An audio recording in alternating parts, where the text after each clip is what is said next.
Sangeeta R blog with দিদি চ্যানেলে তোমাদেরকে স্বাগত জানিয়ে আজকের ব্লগটা স্টার্ট করছি। এখন বাজে ঘড়ির কাঁটায় প্রায় 6টা। তো এখন থেকেই তোমাদেরকে সঙ্গে নিয়ে আজকের ব্লগটা স্টার্ট করছি। আমার মনে হয় যে আজকের ব্লগটা তোমাদের ভীষণ ভালো লাগবে।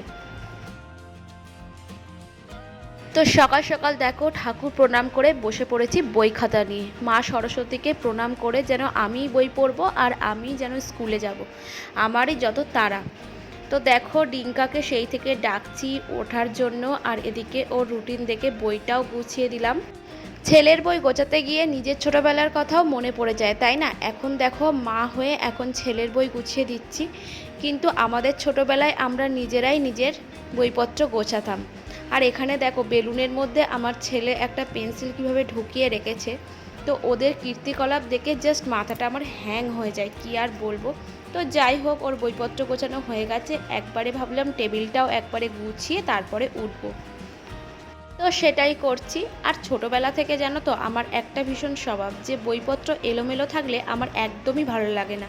আমি ছোটোবেলায় আমার নিজের বইপত্র যেখানটায় রাখতাম বেশ সুন্দর করে গুছিয়ে রাখতাম, আর ডিঙ্কার বই খাতাগুলোও সুন্দরভাবে গুছিয়ে রাখি। দেখতেও ভালো লাগে আর পড়ার সময় কিন্তু একটা পজিটিভ এনার্জিও কাজ করে। তো এরপর দেখো আগের দিন প্রচুর জামাকাপড় কাচাকুচি করেছিলাম, তো সেগুলো আর ভাঁজ করার টাইম পাইনি।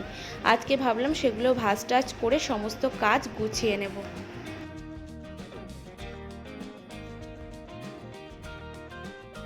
আর আজকে সকাল থেকে ভীষণই তাড়াহুড়ো করে জোরদার ঝাড়পোছের কাজ চলছে। আর ভাবছি ঘরটাও ভালো করে গুছিয়ে গাছিয়ে রাখবো। এদিকে রান্নাবান্নার তাড়াও আছে আজকে প্রচুর। কারণ তো একটা অবশ্যই আছে, কারণটা তোমাদেরকে জানাই। সেটা হলো আজকে বাড়িতে আসবে একজন গেস্ট, আর সেই কারণেই কিন্তু এত তোড়জোড়, এত তাড়াহুড়ো। তো গেস্ট বলবো, আর ঘরে না হালকা হালকা ঝুল পড়লেই আমি পরিষ্কার করে নিই, কারণ অনেকটা ঝুল জমে গেলে একদমই ভালো লাগে না। আর ছোট ছোট ঝুল থাকে যেগুলো ভালোভাবে দেখাও যায় না, তবে এইগুলো দিয়ে পরিষ্কার করলে বেশ ভালোভাবেই পরিষ্কার হয়ে যায়। আর এই যে দেখছো দেওয়ালটা একদম কীরকম যেন বেমানান খাপছাড়া খাপছাড়া রং।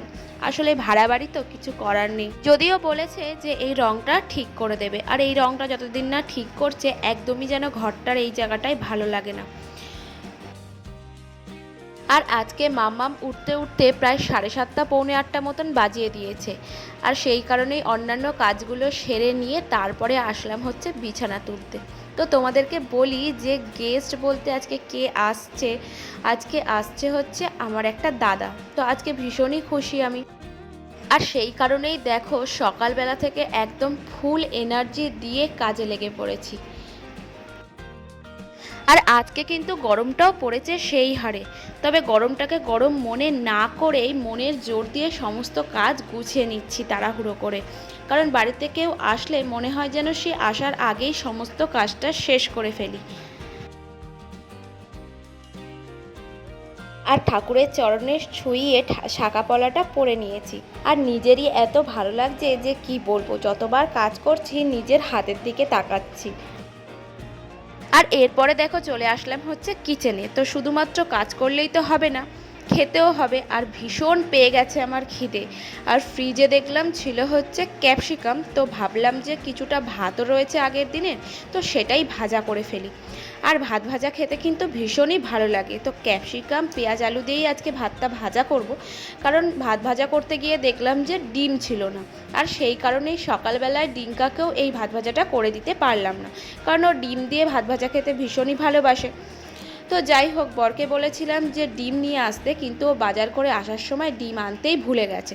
তো কিছু করার নেই, শুধুমাত্র এই দিয়েই আজকে ভাত ভাজাটা করে নিলাম। তবে কিছুক্ষণ পরে কিন্তু ও ডিমটা নিয়ে এসেছিল। তো ততক্ষণে কিন্তু আমাদের ব্রেকফাস্ট কমপ্লিট হয়ে গেছে। তো দেখো আলুগুলোকে কেটে নিচ্ছি, আর ওদিকে আমার ক্যাপসিকামটাও কাটা হয়ে গেছে। আর ভাত ভাজাটা বেশ চাউমিন চাউমিন খেতে লাগে। আর শীতকালে তো এটা আমাদের প্রায়ই হয়ে থাকে, গরমকালে যদিও বা একটু কম হয়, তবে মাঝে সাঝে এটা খেতে বেশ ভালোই লাগে। আর কার কার ভাত ভাজা পছন্দ সেটা কিন্তু একটু কমেন্ট বক্সে কমেন্ট করে জানিও।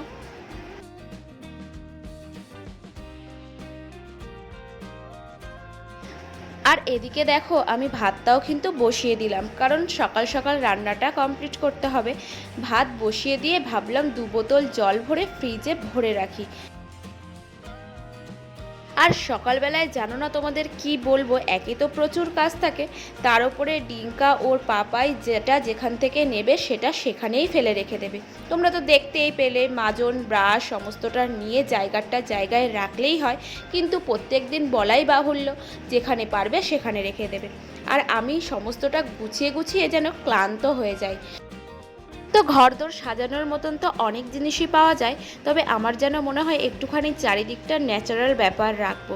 তো গাছগুলো তো আমার এমনিই ভীষণই প্রিয়, তো সেগুলো দিয়েই ভাবলাম যে চারিদিকটা একটু সাজিয়ে রাখি। যেদিকে যাব সেদিকে আমার এই প্রিয় জিনিসগুলো দেখতে পাবো, আর আমার মনটাও বেশ ভালো হয়ে যাবে।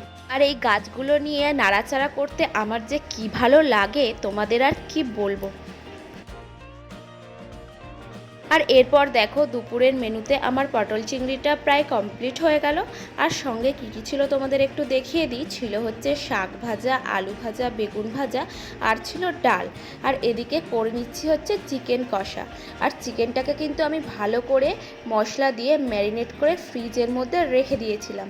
তাতে করে চিকেনটা কিন্তু ভীষণই সফট হয়, আর খেতেও কিন্তু ভীষণ টেস্টি হয়। তো তোমরা কীরকমভাবে চিকেন কষা রান্না করো একটুখানি কমেন্ট করে জানিও। আর এদিকে দেখো করে নিচ্ছি হচ্ছে একটু চাটনি। কিশমিশ দিয়ে জেলি জেলি চাটনি খেতে কিন্তু আমাদের বাড়িতে সবাই ভীষণই ভালোবাসে। তো রান্নাবান্না আমার প্রায় কমপ্লিট, আর দাদাও এসে গেছে। তো দাদাকে সবার প্রথমে দিয়ে দিলাম একটু শরবত। আর এখানে করে নিয়েছি দেখো দুটো ডিম ভাজা। আর এখন ঘড়ির কাঁটায় বাজে প্রায় দুপুর 1টা। তো লাঞ্চটা এবার দিয়ে দেব একে একে। তো আজকে সকাল থেকে দুপুর অবধি এই ছিল আমার রুটিন। ভিডিওটা কেমন লাগলো তোমরা কিন্তু অবশ্যই জানিও। যদি ভালো লেগে থাকে তাহলে একটা লাইক করে দিও, আর আমার চ্যানেলটাকে প্লিজ সাবস্ক্রাইব করে দিও। তাহলে এখনকার মতন টাটা, আবার দেখা হচ্ছে নতুন একটা ব্লগের সঙ্গে। তোমরা সবাই ততক্ষণ পর্যন্ত খুব ভালো থেকো।